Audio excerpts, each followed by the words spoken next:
Bonjour chers étudiants, bonjour et bienvenue à cette nouvelle session, à ce nouveau module de cette session sur l'administration de l'Église.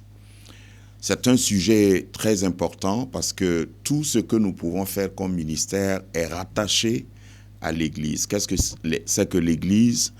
Un autre cours consacré à l'ecclésiologie va nous définir de long en large en quoi consiste l'Église.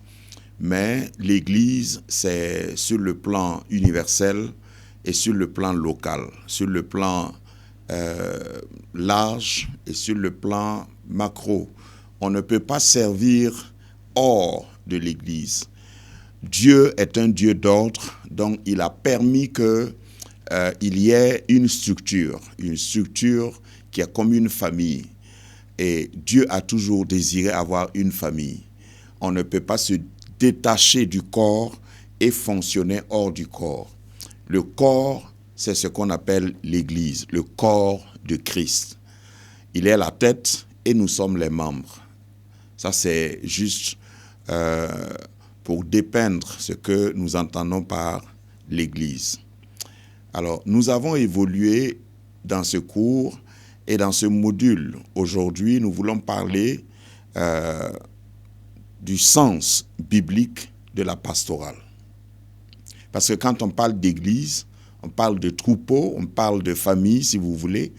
Et dans une famille, il y a une administration, il y a un chef, il y a un décideur, il y a un leader. Qu'est-ce que c'est que le pasteur, le sens biblique de la pastorale? Une pastorale, c'est quoi? Nous allons commencer d'abord par l'exégèse des textes de base, l'exégèse biblique. Je crois que vous avez déjà eu un cours sur l'exégèse, donc ce n'est pas une expression étrangère. Pour déceler le sens de la pastorale, il faut nous référer à deux sources spirituelles, le Nouveau Testament et l'histoire de l'Église. C'est ce que j'appelle les deux sources spirituelles. Aussi, nous allons procéder à un travail exégétique de quelques textes bibliques, c'est-à-dire nous allons étudier quelques textes bibliques, les considérer pour comprendre ce que nous entendons par pastorale biblique. Ensuite, nous allons analyser les pastorales exercées au cours des 2 premiers siècles dans l'Église primitive, ce qui nous permettra de dégager un enseignement et une compréhension beaucoup plus large. Alors, l'exégèse que nous allons faire va commencer par Jean chapitre 21, versets 15 à 17, et Actes chapitre 20, verset 28. Lorsque nous considérons ces contextes dans ces deux passages, les termes grecs employés dans ces deux textes sont bosko et poimaneo. Bosko signifie faire paître. Et nous sommes en train de voir, selon l'exégèse biblique, le concept de la pastorale biblique. Pourquoi on met l'expression pastorale biblique veut dire qu'il y a pastoral ou pasteur. Ce n'est pas forcément un mot sacré ou un mot exclusivement réservé à la Bible. Pasteur veut dire berger, pastorat veut dire le travail du berger, et pastoral, il me conduit vers des verbes pâturage. Le berger a des fonctions et il conduit un troupeau. Maintenant, quand nous disons pastoral biblique, c'est pour mettre ça dans le contexte de notre cours. Nous étudions l'administration de l'Église. Dans une Église bien organisée, il y a une pastorale. Il y a un corps pastoral. Bibliquement, qu'est-ce que cela veut dire? Donc, gardez ça à l'esprit pendant que nous évoluons. Donc, le mot bosko, utilisé dans la parole de Dieu, dans ces passages que je viens de citer, Jean 21 et Actes 20, veulent signifier faire paître, surtout le terme bosko, enseigner, faire paître et enseigner. C'est une une expression ou un terme qui indique ou qui a une connotation de collectif ou de privé. Quand on enseigne ou quand on fait paître, on n'est pas en train de parler d'un seul individu comme on fait paître. On parle d'un ensemble, d'une collectivité. L'Église est comme vue ici comme le troupeau et comme une collectivité. Poimaneo, lui, a trois sens. La deuxième expression, poimaneo, a trois sens. C'est en grec, bien sûr. D'abord, il veut dire faire paître, mener, paître. Faire paître, mener et puis paître. Ensuite, il signifie aussi conduire, diriger. Et enfin, le mot poimaneo signifie aussi ou se rapporte à élever et soigner. Donc voilà de manière éclatée le concept que contient l'expression pastorale biblique. Pastorale biblique veut parler donc, il y a deux expressions qui se dégagent, il y a bosco et poimaneo, et ces deux expressions veulent parler de faire paître, de mener, de paître, et aussi de conduire, de diriger, et se rapportent à élever et à soigner. Tout ça en direction du troupeau qui est le bénéficiaire. Donc, ce terme désigne la fonction d'un berger à l'égard de son troupeau. Mais au sens figuré et spirituel, la Bible les emploie pour signifier la fonction du pasteur dans son Église.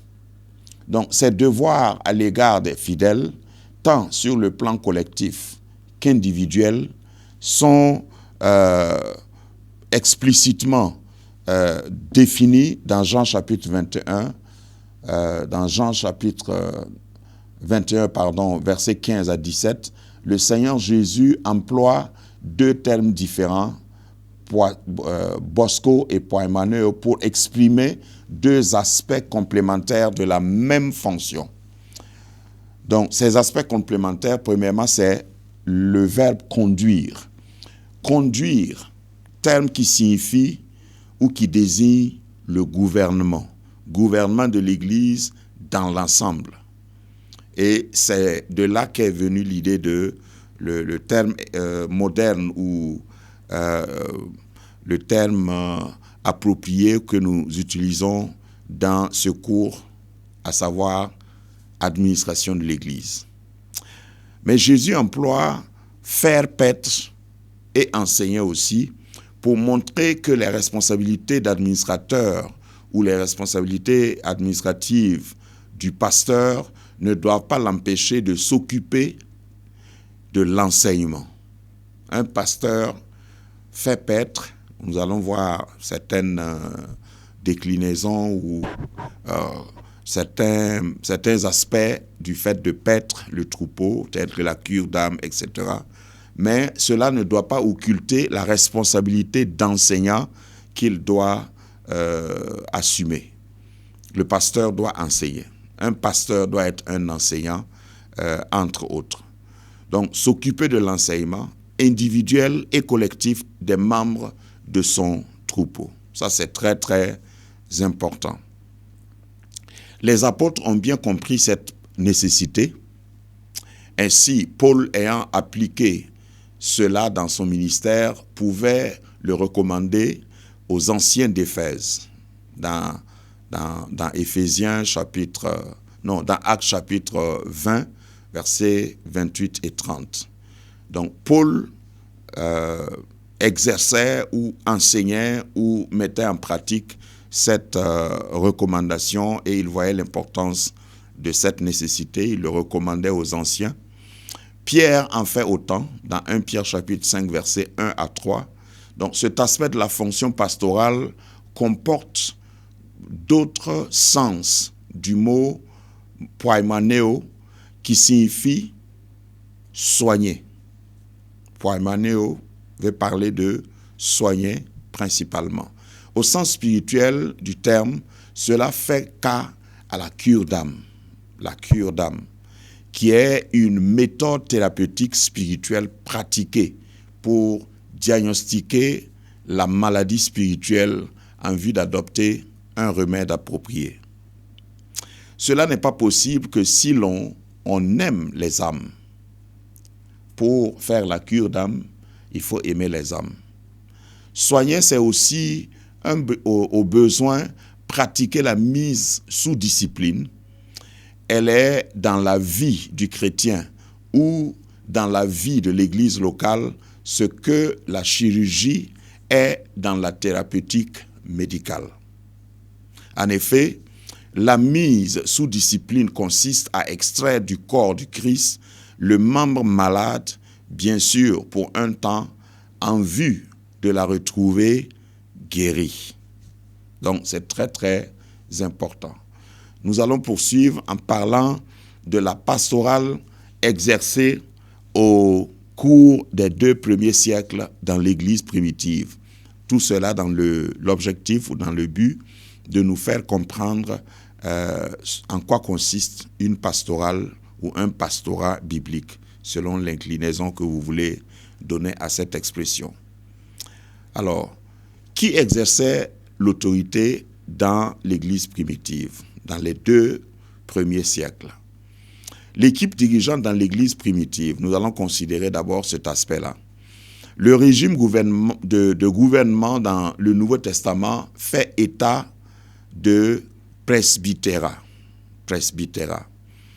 Et je cite ici un auteur, Willy Rudolph, qui est un professeur de la faculté de théologie de l'université de Neuchâtel en Suisse, dit qu'il est, c'est-à-dire le presbytérat ou la forme de gouvernement, le régime de gouvernement dans le Nouveau Testament est communément admis comme le presbytérat chrétien et est issu du judaïsme.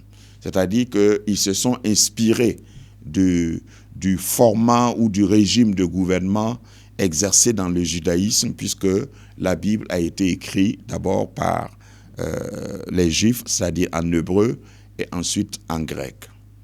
En effet, dans chaque communauté synagonale, il y avait un collège des anciens, ce qu'on appelait en hébreu Zokenim, qui dirigeait les affaires de la communauté. Ainsi, bien les affaires religieuses que judiciaires, pardon. Donc, il veillait à ce que la bonne doctrine fût conservée. Donc, ce groupe qu'on appelait Zokenim, qui était les dirigeants, le collège de dirigeants, gérait, jugeait et veillait sur la doctrine pour transmettre fidèlement. Voilà. Pour exactement bien dire ce que je venais de dire, l'Ancien Testament, donc la Bible, l'Ancien Testament a été écrite d'abord,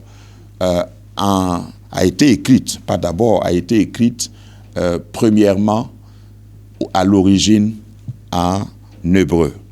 Et lorsque vous parlez d'une langue, vous parlez aussi d'une culture. Donc, ce sont des Hébreux, et ils sont dans une culture, donc dans une logique culturelle, et c'est inspiré de cette manière de gouverner que les apôtres ont continué à faire ce que nous appelons aujourd'hui l'administration de l'Église. Beaucoup de systèmes politiques aujourd'hui, sans trop m'attarder là-dessus, se sont inspirés aussi de ces formes de gouvernance. Parce que n'oubliez pas que le premier livre écrit, c'est la Bible. La connaissance enregistrée par écrit, c'est la Bible. Donc, c'est le livre le plus ancien, avant tous les autres livres. Et c'est Dieu qui a été l'inspirateur de la loi Et si sur un autre cadre, j'étais en train de dire, Moïse est le premier auteur chrétien. Parce que c'est à Moïse que Dieu a donné ordre d'écrire la loi et aussi après d'écrire les ordonnances. Donc, si vous voyez le Pentateuque, il faut savoir que c'est Moïse qui a écrit. Il a commencé d'abord par écrire la loi. La première version de la loi sur les tablettes, c'est Dieu qui a écrit de son doigt, nous dit la Bible. Quand Moïse est descendu, ça c'est un rappel historique biblique, quand Moïse est descendu et il a vu le peuple d'Israël sous Aaron qui se sont apostasiés, j'allais dire comme ça, avec le veau d'or, sa colère l'a poussé à fracasser les 2 tablettes, comme un jugement sur le peuple et sur le veau d'or. Quand il est remonté, Dieu lui a dicté maintenant et il devait écrire, puisque Moïse savait écrire. Entre parenthèses, il faut que le pasteur s'instruise.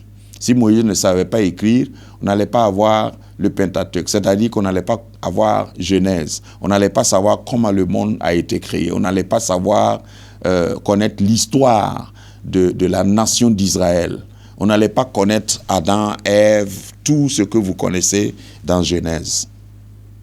Très important.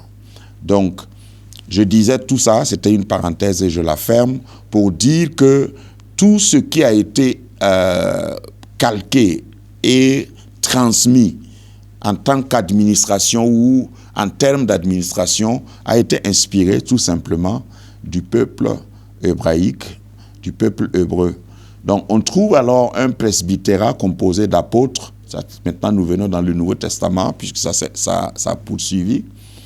Un presbytérat composé des apôtres et des anciens. Actes chapitre 15 nous le démontre. Actes 15, 4 et 6 nous montrent cela. Donc certaines personnes objectent que les anciens ont été institués après la disparition des 12. D'autre part, les communautés fondées par l'apôtre Paul en dehors de la Palestine ne connaissaient pas la notion de presbytérat. Les actes des apôtres auraient commis de l'anachronisme, selon l'auteur que je venais de citer, mais on peut répliquer avec force à ceux qui disent que le presbytérat n'existait pas au temps des apôtres. On peut objecter en citant simplement 1 Pierre, chapitre 5, versets 1 à 4. Donc, Pierre parle dans 1 Pierre 1 à 4, chapitre 5, versets 1 à 4, des anciens. Pierre était un apôtre. Donc, Pierre savait de quoi il parlait. Donc, quand il parle d'anciens, ça veut dire que les anciens existaient, contrairement à ceux qui objectent que les anciens ont été créés ou ont existé ou ont été inclus dans le presbytérat après les apôtres, c'est-à-dire après la mort des apôtres, après la mort du dernier apôtre qui a vécu, l'apôtre Jean. Non, c'est faux, parce que au temps des apôtres, la notion d'ancien existait. 1 Pierre chapitre 5, versets 1 à 4. Les apôtres avaient pris soin d'instruire les premiers convertis des communautés pour qu'ils conservent l'évangile pur. Ainsi, Polycarpe et Smyrne, Polycarpe de Smyrne, Smyrne était une ville, Polycarpe de Smyrne était instruit et installé par l'apôtre Jean. Vous savez que Smyrne est cité dans l'Apocalypse parmi les églises que l'apôtre Jean a vues, à qui il a écrit. Donc nous pouvons dire sans risque de nous tromper qu'à cette époque, la notion d'installation d'anciens était répandue. C'est-à-dire à l'époque de l'Église primitive, à l'époque des apôtres, la notion d'ancien, l'installation d'anciens était déjà en vogue et c'était connu. Donc, dans ce domaine, deux expressions sont employées. Il y a l'expression ancien et l'expression évêque. Aujourd'hui, ça c'est un petit commentaire, on a tellement gonflé ces expressions, même l'expression ou l'appellation pasteur a été gonflée à l'excès. Pasteur veut dire simplement berger. Et vous ne pouvez pas être pasteur sans troupeau. Et nous voyons des gens qui s'appellent pasteurs, mais ils n'ont aucune brebis. C'est une aberration. Donc, un pasteur, c'est celui qui conduit, qui est capable de conduire et qui soigne, qui voit grandir un troupeau, qui a à la charge d'un troupeau, qui connaît son troupeau, dont les troupeaux le connaissent. C'est Jésus qui l'a dit, je connais mes brebis et mes brebis me connaissent. Ils connaissent ma voix, ils ne suivront pas la voix d'un étranger. Donc, la notion ou les expressions anciens et évêques, aujourd'hui, si quelqu'un, dans une église, surtout évangélique, quand on présente quelqu'un, on dit l'évêque intel. Il y en a qui trouvent que évêque, là, l'évêque, c'est l'équivalent du bishop dans l'anglo-saxon. Mais un évêque, c'est simplement un surveillant. Ça veut dire simplement surveillant. Et tu ne peux pas être évêque de rien.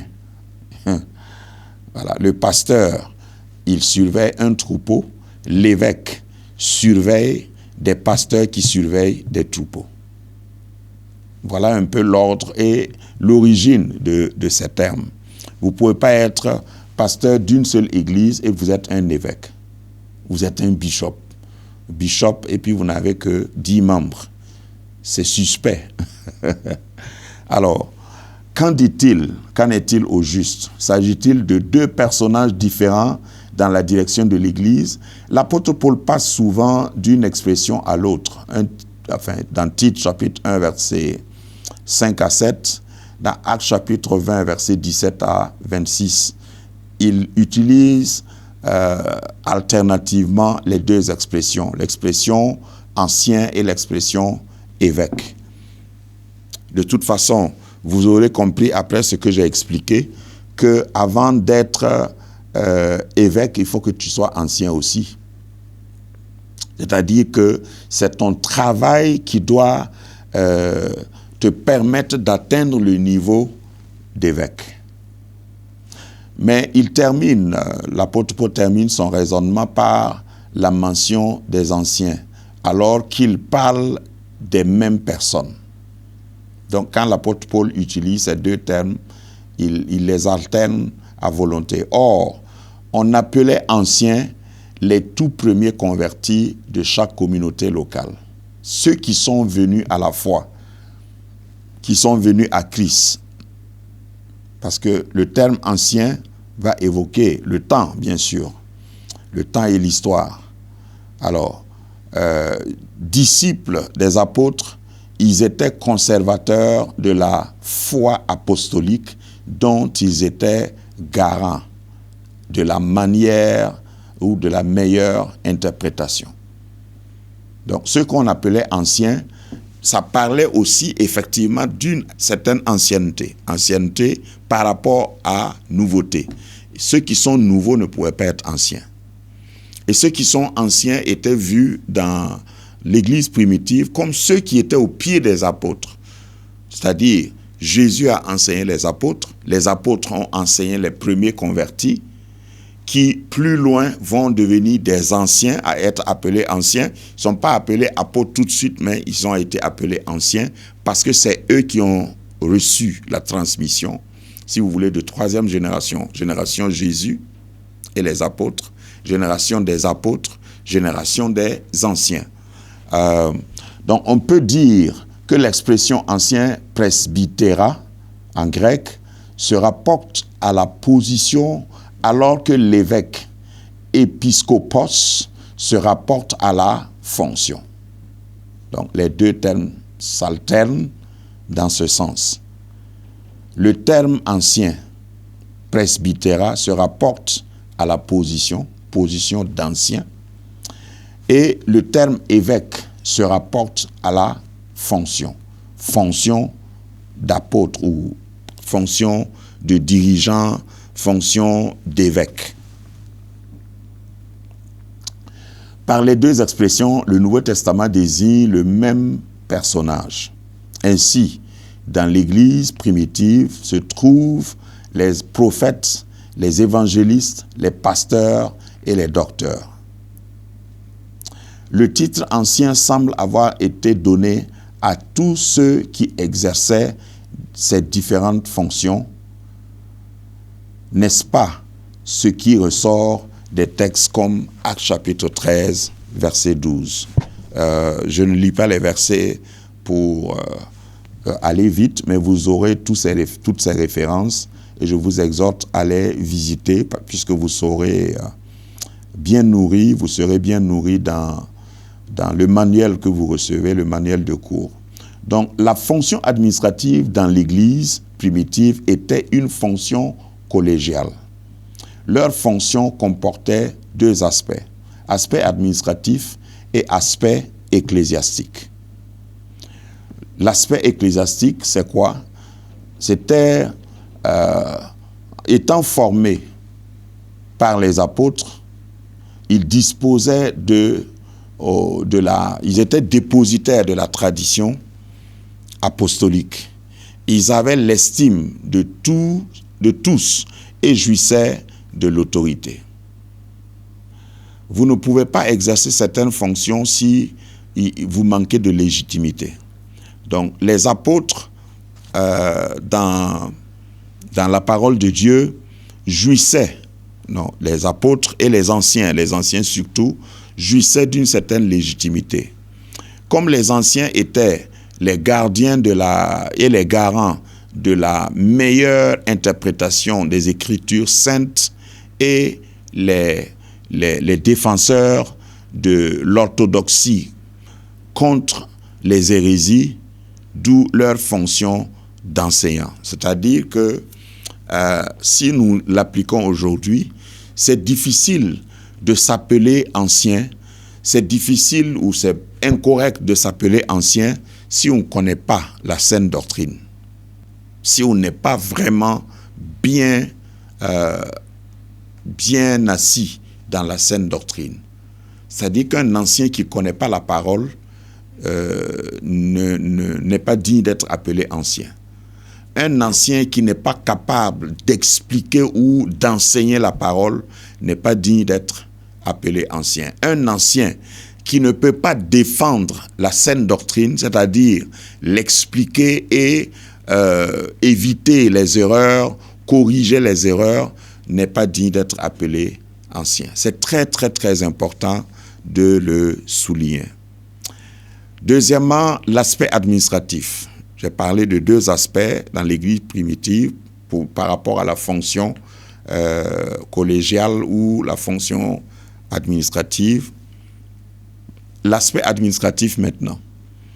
À la faveur de l'autorité dont les anciens disposaient, ils ont en même temps une sorte de position de chef parmi les fidèles.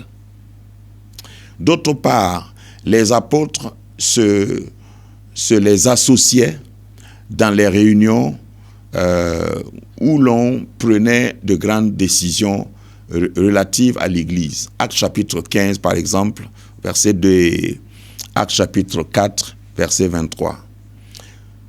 Quand Jacques reçoit des personnalités de marque en qualité de premier responsable, colonne de l'Église de Jérusalem, il le fait en compagnie des anciens, selon Actes chapitre 21, verset 18.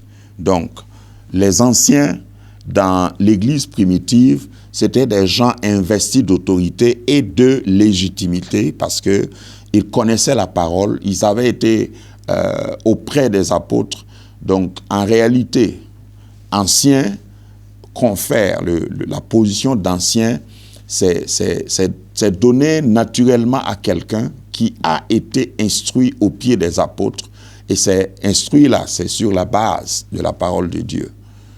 Aujourd'hui, on est loin de cette réalité parce que le module ou la partie que nous étudions, c'est étudier comment la pastorale biblique était appliquée ou était exercée dans l'Église primitive, et les termes anciens, presbytérat, etc., ont été implémentés dans le cours de l'histoire de l'Église primitive. Aujourd'hui, on peut voter un ancien dans certaines églises simplement par populisme, par popularité, mais les bases qui consistent à connaître la Bible avant d'être ancien, connaître la doctrine, défendre la doctrine, enseigner la doctrine, et c'est sur cette base qu'on devait choisir et nommer un ancien. Ça, c'est juste une parenthèse que je vais faire remarquer pour dire que quelquefois, on sort trop du contexte. De la même manière, un évêque, c'est quelqu'un qui a été ou qui est ancien, qui est capable d'enseigner et qui est capable de surveiller un groupe de pasteurs pour les canaliser, pour qu'ils ne sortent pas de la saine doctrine. Voilà là où nous en sommes aujourd'hui. Je ne généralise pas, mais je constate seulement que dans certains milieux, on s'est éloigné de la réalité biblique, de la réalité apostolique, et nous sommes loin de l'exemple de l'Église primitive, malheureusement. L'évolution de la notion d'ancien et évêque. Nous allons considérer cela avant de terminer ce module. Au fil des temps, les anciens ont perdu leur grande autorité en raison de deux situations qui sont. Le canon des Écritures était fixé. On n'a plus besoin de la tradition orale que seuls les anciens étaient capables de fournir. Il faut savoir que dans l'Église primitive, on n'avait pas encore le Nouveau Testament. Voilà. On n'avait pas encore le Nouveau Testament en tant que tel, puisque le Nouveau Testament a été écrit par les apôtres. Certains testaments ont été écrits après l'an 70, par exemple.